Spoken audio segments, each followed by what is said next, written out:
Hello, everybody. This is Anna Karenina by Leo Tolstoy. Part 4, Chapter 11. Kitty and Levin were the only ones who had not taken part in the conversation.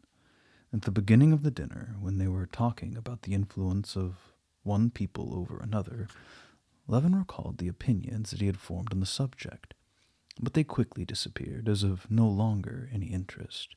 He thought it strange that people could trouble themselves about such useless questions.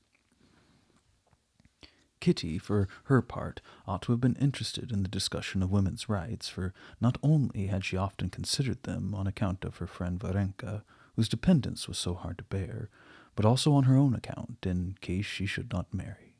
She had often had disputes with her sister on the subject. How little interest she felt in it now! Between Levin and herself there had sprung up a mysterious affinity, which brought them nearer and nearer to one another, and filled them with a joyful fear on the threshold of the new life that they caught a glimpse of.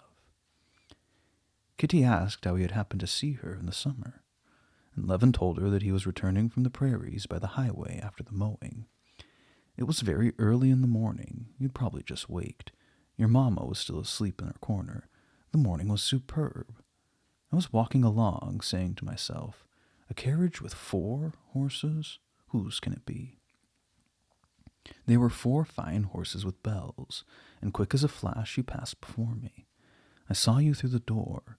You were sitting like this, holding the ribbons of your bonnet in your hands, and you seemed plunged in deep thought. How I wished I could know, he added with a smile, what you were thinking about. Was it something very important? Is it possible that I didn't have my bonnet on? Thought Kitty, but seeing the enthusiastic smile which lighted up Levin's face, she felt reassured about the impression she had produced and replied, blushing and laughing merrily, I really don't know anything about it. How heartily Turovtsin laughs, said Levin, admiring the gaiety of the big fellow, whose eyes were moist and his sides shaking with laughter.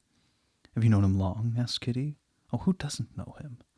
And I see that you think he is a bad man. That's saying too much, but he isn't worth much. Well, that's unjust. I beg you not think so any more, said Kitty. I, too, once misjudged him, but he's an excellent man. His heart? True gold.